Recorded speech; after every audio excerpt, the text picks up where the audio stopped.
भारत का इतिहास हेलो मुगलों के दोस्तों, बिना फिर से अधूरा स्वागत है। करते मुगलों हैं ने मुगलों का भारत में वीडियो 300 में। सालों से भी बहुत अधिक ही समय तक राज किया। खूबसूरत बाबर, स्टोरी है अकबर आज और शाहजहां हमारा। से लेकर बहादुर शाह हम और आप जफर देखते तक हैं ये कई स्टोरी, मुगल कितना शासकों ने मजा आता दिल्ली है की देखने। राजगद्दी से भारत में शासन किया, लेकिन कई सवाल आज भी इतिहास के पन्नों से गायब हैं। आखिर मुगल बाकी में भारत क्यों हमारा आए थे? इंडिया में इतना मुगलों ने इतिहास भारत में का अपना पन्ना, साम्राज्य दुनिया कैसे के स्थापित इतिहास का किया? पन्ना पलटते राजपूतों और पलटते थक मराठाओं जाएगा, के लेकिन रहते इंडिया का कैसे इतिहास विदेशी नहीं ताकतों खत्म ने होगा। भारत में इतने लंबे समय तक राज किया?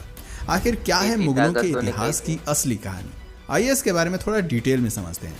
दोस्तों, अगर बाबर हिंदुस्तान न आता तो भारत में मुगल साम्राज्य की स्थापना नहीं होती। ये तो भारत में बिल्कुल कभी सही लाल बात किला, है। ताजमहल जैसी भव्य इमारतें न देखने को ये भी मिलती। नहीं बन बाबर पाते। का असली नाम जहीरुद्दीन मोहम्मद था। उसका जन्म 14 फरवरी 1483 को फरजाना में हुआ 14 था। फरवरी फरजाना आज के समय में 1483 उज्बेकिस्तान के फरजाना। अंतर्गत आता है। बाबर को तैमूर और अफगानिस्तान के चंगेज अंदर। खान का वंशज भी माना जाता है। केवल 12 वर्ष की उम्र में ही बाबर ने फरजाना की राजगद्दी संभालनी शुरू कर दी थी। ये बात बाबर के कुछ 12 रिश्तेदारों वर्ष और की अंकल उम्र को में रास कोई नहीं इंसान अगर आया और उन्होंने बादशाह बाबर को गद्दी हटाने संभाल के ले लिए तो सोच षड्यंत्र सकते हैं बनाने बाकी। शुरू कर दिए। बाबर को फरजाना और उस टाइम समरकंद की से बेदखल कर उमंग ही दिया अलग रहता गया। है। कई सालों बाद साल 1504 में बाबर ने अफगान की राजधानी काबुल को जीत लिया और अपनी सत्ता स्थापित की। लेकिन बाबर काबुल सिर्फ काबुल से संतुष्ट होने वाला नहीं था, वो अपने होने साम्राज्य वाला का तो था विस्तार नहीं। करना चाहता था। बाबर जानता बहुत था कि यदि नौजवान उसे बात साम्राज्य था का ना भाई। विस्तार करना है तो इसके लिए नौजवान बात धन था दौलत की भी जरूरत होगी, और उस समय गर्मी भारत से था ज्यादा तो वो धन कैसे शायद ही किसी और के पास था। कहेगा। दुनिया भर में उस समय भारत को दुनिया में सोने की चिड़िया कहा सोने जाता की था। चिड़िया है। 1525 हमारा में भारत बाबर अभी ने भी सोने भारत की में चिड़िया एंट्री है। करने की योजना पर काम करना शुरू किया। भारत को गुलाम बनाने और यहाँ राज करने के उद्देश्य से उसने भारत का रुख किया। उस समय हिंदुस्तान में लोधी वंश का राजा इब्राहिम लोधी का शासन चल रहा था। इसके अलावा राजस्थान में राजपूताना का शासन चल रहा था, तो वहीं साउथ में विजयनगर अंपायर अपने पैर पसार रहा था। इब्राहिम लोधी बहुत सनकी था। उसे कुर्सी से हटाने के लिए उसके चाचा अलाउद्दीन लोधी और पंजाब के गवर्नर दौलत खान ने एक अपना का प्लान दुश्मन बनाया होता है और दोस्तों। काबुल से ये बाबर बादशाह को के घर भारत में भी आने का था, निमंत्रण हम दिया। आम इंसान के बाबर भी को घर तो में। जैसे इसी मौके का इंतजार था जरा और सा तुरंत ही तरक्की अपनी किए नहीं सेना कि के साथ अपना उसने ऊपर भारत की जाएगा ओर रुख कर पीछे, दिया। आपका जान दे 15 देंगे। दिसंबर जान का दुश्मन बन 1525 को जाएगा। उसने सिंधु नदी पार की। बाबर के पास सिर्फ 12,000 की सैनिकों की टुकड़ी थी। सिंधु नदी को पार करते ही बाबर ने पंजाब प्रांत को जीतना शुरू कर दिया। बाबर के पास दमदार आर्मी के साथ ही तोपखाने और बारूद यानी कि गन पाउडर भी था। बैटल ऑफ पानीपत भारत की धरती पर लड़ा गया पहला युद्ध था जिसमें गन पाउडर का इस्तेमाल किया गया था। बाबर एक कुशल आर्मी कमांडर भी था। उसे युद्ध का बहुत अच्छा खासा तजुर्बा था, साथ ही उसकी स्ट्रेटजी भी कमाल की थी। वहीं दूसरी ओर इब्राहिम लोधी के पास 1 लाख सैनिकों की विशाल आर्मी थी, जिसमें पैदल सैनिक, हाथी, घोड़े, बैलगाड़ियां सब कुछ थी। इतनी बड़ी सेना को देखकर भी बाबर का हिम्मत डगमगाया नहीं। वो काफी बहादुर योद्धा माना जाता था। काबुल सहित पूरे अफगानिस्तान और उज्बेकिस्तान में आज भी बाबर को एक महान योद्धा के रूप में जाना जाता है। कई जगह उसके पुतले भी लगे हैं। वहाँ के लोगों को बताया जाता है कि बहुत कम सेना के साथ बाबर ने भारत पर फतह हासिल की थी।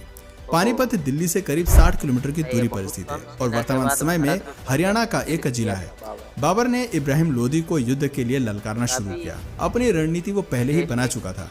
उसने दुश्मन के इलाके में एक खाई खुदवाई जिससे कि लोधी की सेना ज्यादा फैलाव न कर पाए और बाबर की सेना को आसान टारगेट मिल सके। बाबर की सेना के कुछ लोगों ने कहा कि हमें वापस लौट जाना चाहिए, लेकिन बाबर ने वापस जाने से साफ इनकार कर दिया। उसने कहा कि हम इतने दूर आए हैं तो अब दिल्ली जीते बिना वापस नहीं लौटेंगे।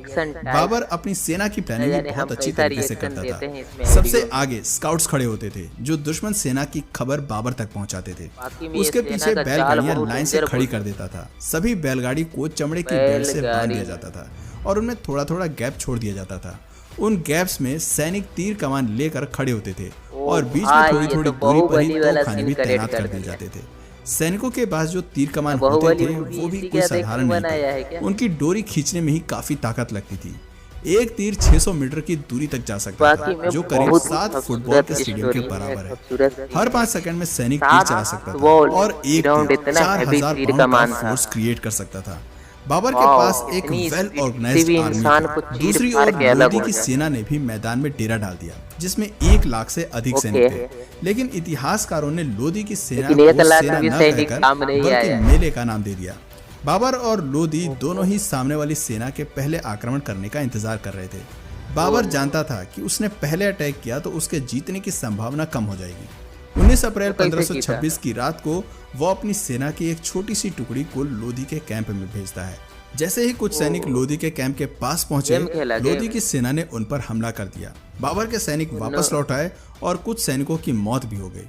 इससे लोधी खुश मारा हो भी गया गया। और सोचने लगा कि बाबर की सेना को हराना काफी आसान है। लेकिन असल काफी में आसान बाबर ने है, तो लेकिन मछली पकड़ने के लिए सिर्फ दाना फेंका था। दाना 21 फेंका। अप्रैल 1526 की दाना नहीं, सुबह जाल लोधी की फेंका था। सेना ने बाबर की सेना पर अटैक कर दिया। लोधी की सेना बाबर के सैनिकों द्वारा बनाए गए ट्रेंच में गिर गई। वहां से बाहर गिर गई। निकलने में उन्हें जितना समय लगा, इतनी देर में बाबर ने तोप चलाने का आदेश दे दिया। लोधी ने सेना में सबसे आगे 300 हाथी तैनात किए थे। उसे लग रहा था कि हाथी जल्दी ही सामने वाली सेना को पछाड़ देंगे, लेकिन होता इसके बिल्कुल विपरीत है।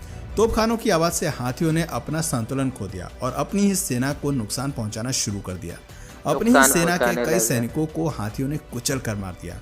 साथ ही तोपखाने से मार भी दिया। उनकी सेना को नुकसान पहुंच रहा था।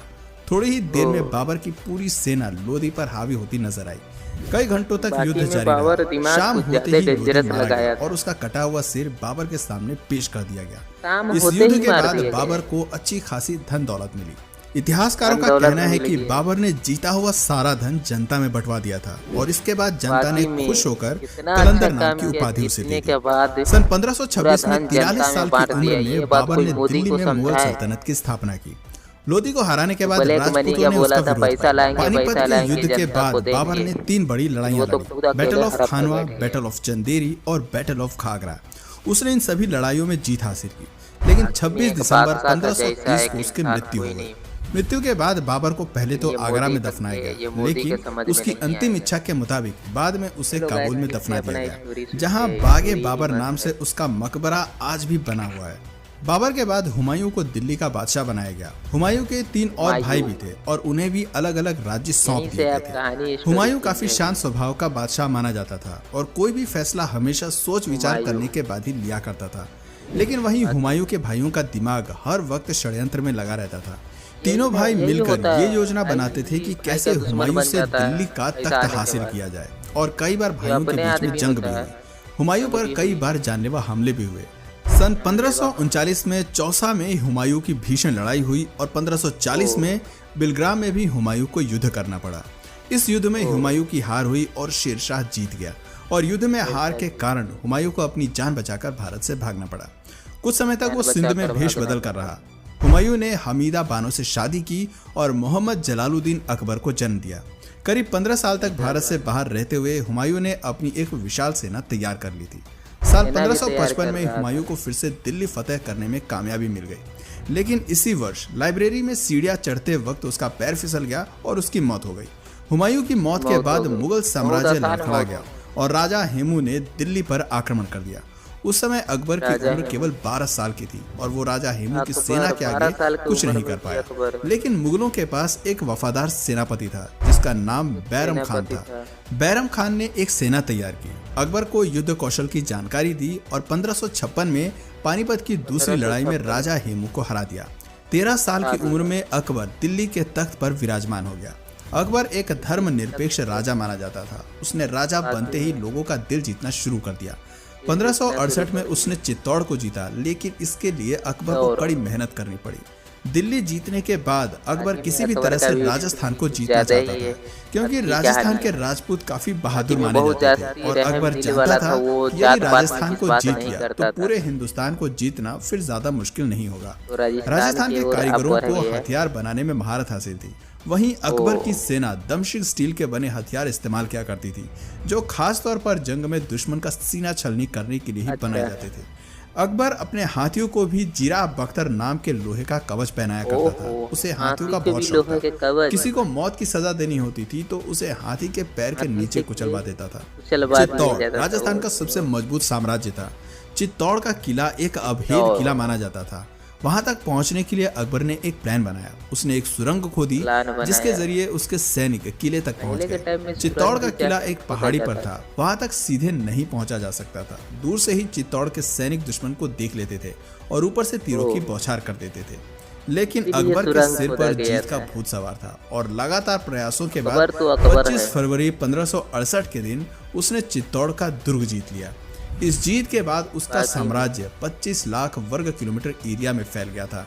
उसकी सेना ने मैच लॉक बंदूकों का इस्तेमाल करना भी शुरू कर दिया, जो दूर से ही दुश्मन की सेना में आतंक मचाने के लिए जाना जाता था।